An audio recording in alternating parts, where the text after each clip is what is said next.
Le deuxième objectif, c'est le nombre de fœtus. Ça peut être une grossesse unique, mais peut être une grossesse multiple. Et dans ces cas-là, il faut préciser la chorionicité, c'est-à-dire qu'on recherche le signe du lambda, qui est ici, vous voyez. C'est une zone de clivage des chorions sous forme d'une plage triangulaire hypoécogène. Et ça doit figurer sur le compte-rendu. Vous voyez qu'ici, vous avez une chorionicité, il y a bien une plage ici, écogène, et vous avez une grossesse bicoriale biamniotique. Alors qu'ici, vous avez un seul placenta, et vous avez un raccordement en T de la membrane, donc vous êtes dans une grossesse monocoriale biamniotique. Et ceci est important puisque la surveillance échographique ne va pas être la même pour une grossesse bicoriale biamniotique ou monocoriale biamniotique. Troisième objectif, c'est de vérifier la vitalité fœtale. C'est tout simplement la présence de l'activité cardiaque. On n'est pas obligé de la chiffrer si elle est habituelle.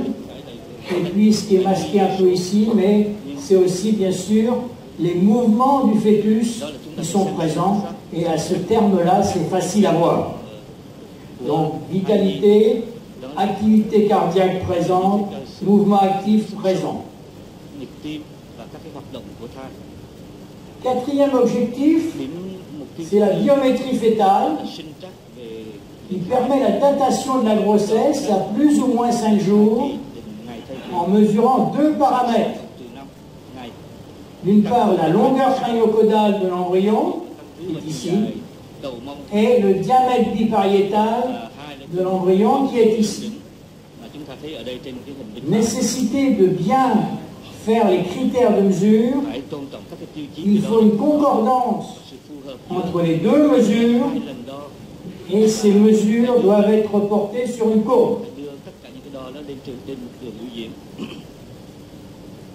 Vous voyez, pour la mesure de la longueur crânio-caudale, il faut avoir une coupe sagittale stricte de l'embryon qui passe par le nez et le bourgeon génital est en arrière. La position de la tête est neutre et on voit la visualisation du palais ici. Position correcte des curseurs, sommet de la tête à partie la plus basse des fesses et la ligne est tangentielle au palais. Et puis donc la tête est une image qui occupe 75% de l'écran. Et on a un score de qualité pour mesurer cette longueur crânio-caudale. Et seules les images qui ont un score de 5 ou 6 peuvent être utilisées pour mesurer la longueur crânio-caudale. Voilà, regardez ici, un exemple. Vous avez un score à 6, parce que le plan sagittal est correct, les calibres sont bien positionnés, la taille de l'écran, la taille de l'image, c'est bien, et la tête est en position intermédiaire. Donc, c'est validé. Ici, vous voyez qu'on n'est pas validé parce que le plan sagittal n'est pas bon, donc il y a 0 au lieu d'avoir 2, même si les curseurs sont positionnés, mais on n'est pas validé parce qu'on n'a pas un bon plan sagittal.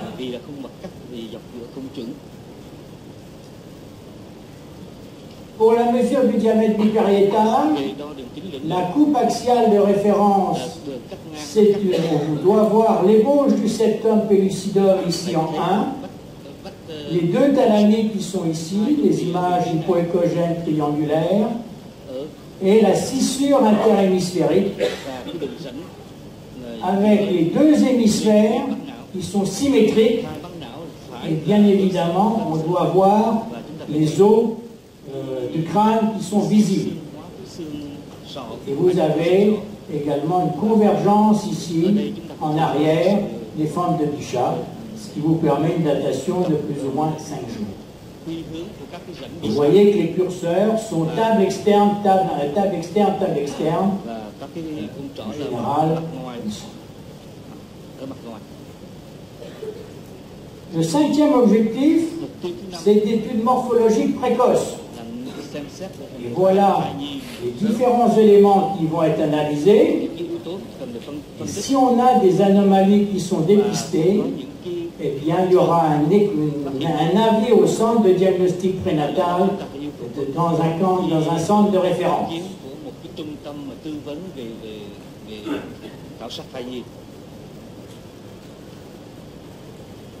Pour le pôle céphalique, les deux coupes de référence, eh bien, c'est axial qu'on vient de voir tout à l'heure, et sagittal, c'est une coupe de profil. Celle-là, on l'a vu tout à l'heure.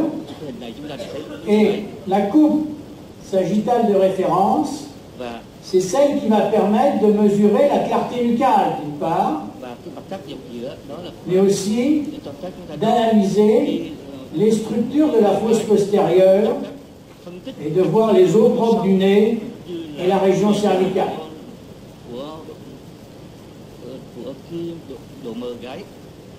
Voilà, donc l'analyse de la fosse postérieure, les structures de la fosse postérieure, où vous avez trois zones hypoécogènes, le tronc cérébral qui est ici, qui est l'étoile, ici le quatrième ventricule, et ici la grande citerne, donc et là la clarté nucale. Ça, on peut passer. Et ça permet également de bien vérifier les os propres du nez, la clarté nucale et la région cervicale postérieure.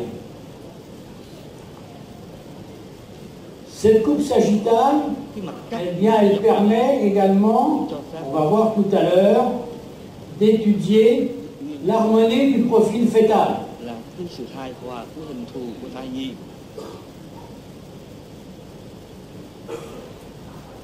Cette coupe, elle n'est pas obligatoire et elle n'est pas faite en dépistage, c'est seulement en diagnostic, je vous l'ai mise pour que vous ayez une idée sur la coupe frontale de la face, avec ces trois étages, supérieur, moyen ici avec les deux cadrans orbitaires, et inférieur ici avec la bouche et le menton.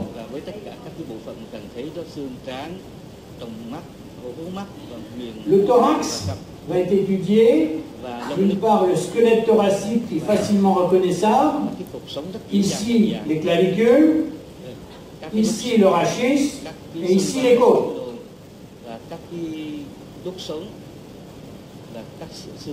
Les poumons sont écogènes de part et d'autre de la cavité cardiaque. Et concernant la cavité cardiaque, eh bien, c'est la fréquence cardiaque qu'on utilise. Et les 4 cavités peuvent être analysées, mais seulement à partir de 13-14 semaines d'aménorrhée.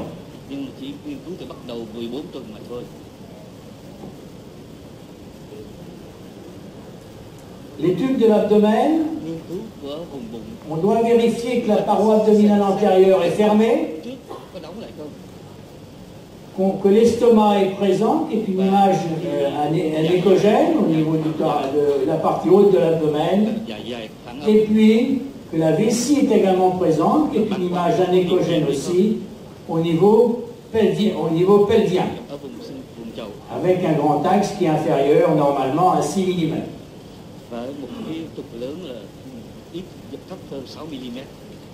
L'étude des membres, on demande de vérifier qu'il y a 4 membres et 3 segments pour chaque membre. Vous voyez qu'ici, il y a un membre inférieur, la cuisse, la jambe et le pied, le membre supérieur ici, les bras, l'avant-bras et la main.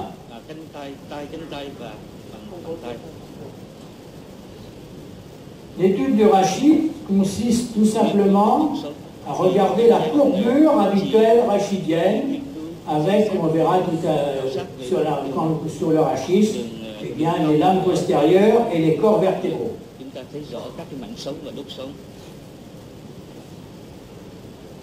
Le sixième objectif est la mesure de la clarté nucale, qui est une image transsonore rétro-nucale, qu'on voit ici en échographie, ici en physiologie, et qui est présente physiologiquement entre 10 et 14 semaines, qui est un engorgement transitoire du système lymphatique.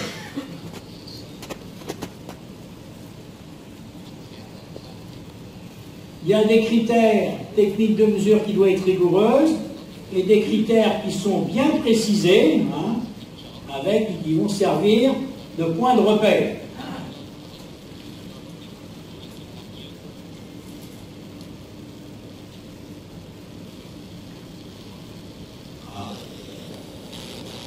Je ne veux pas que ça passe plus.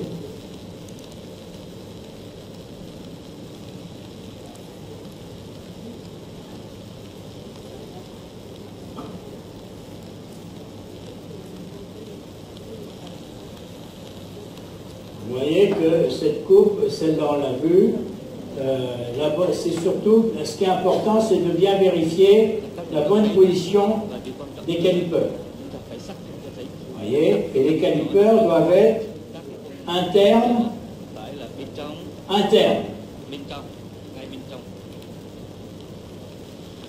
Et on a une auto-évaluation de la technique, ce qu'on appelle le score de Hermann, avec 3 critères majeurs: plan sagittal strict, continuité de la peau et position des calipeurs, et 3 critères mineurs: position de la tête, taille de l'image et différenciation de l'anios.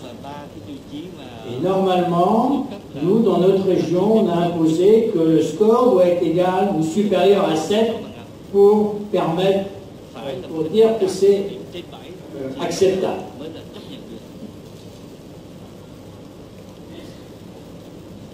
Voilà l'auto-évaluation. Vous voyez qu'ici, vous avez un score de Hermann à 8, parce qu'il y a un plan de coupe qui est vraiment sagittal. On voit bien le plan cutané, on voit bien la taille de l'image, on voit pas la myose par contre, donc il y a un point en moins, mais la tête est bien en position neutre.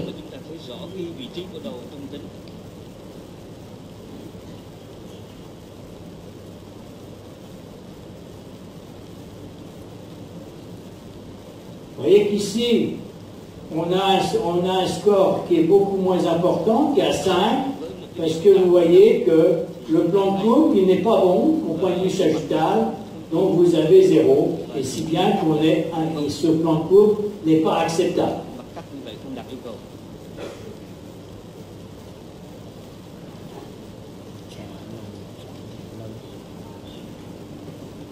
Et les valeurs de clarté nucale qui sont obtenues, la valeur seuil, c'est inférieur, ça doit être inférieur au 95e percentile de la courbe de Nicolaïdes.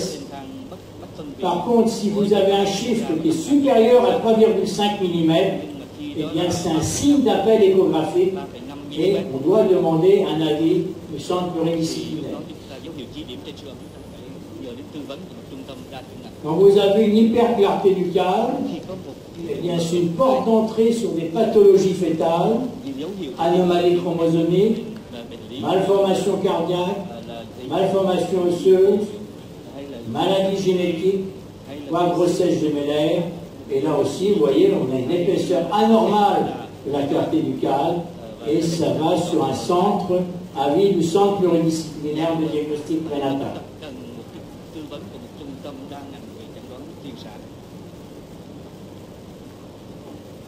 Septième élément, eh bien, c'est l'aspect des annexes fétales.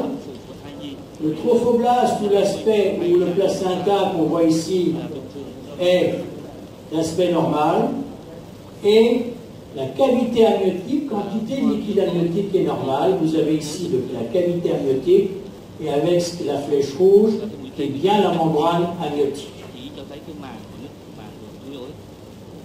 Et le dernier objectif, c'est la recherche de pathologies maternelles associées, notamment des pathologies ovariennes, un kyste de l'ovaire fonctionnel, une hémorragie intracystique voire une hyperstimulation ovarienne dans la PMA.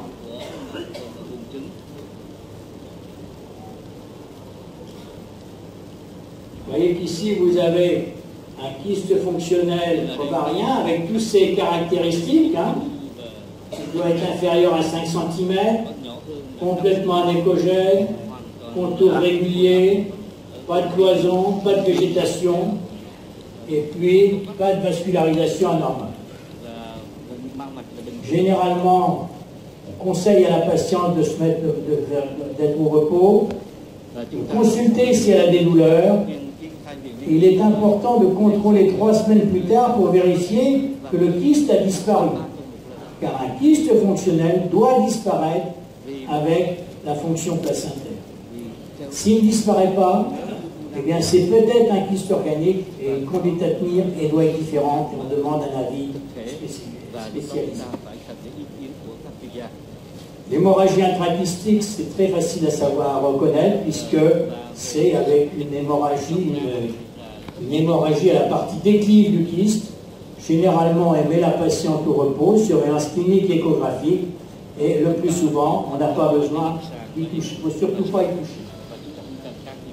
Et ça, c'est intéressant pour les hyperstimulations ovariennes, toujours bien sûr dans un contexte de stimulation ovarienne, avec 3 stades évolutifs.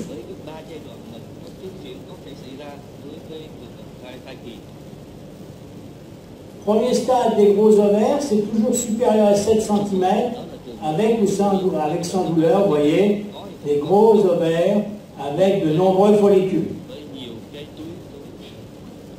Le deuxième stade, et c'est celui-là qu'il faut faire attention, c'est il y a des douleurs et des troubles digestifs, vomissements, diarrhée, parce qu'il y a une irritation péritonéale, et à ce moment-là, on recommande une hospitalisation pour mettre les patients complètement au repos, et surtout, il ne faut absolument pas toucher à ces ovaires.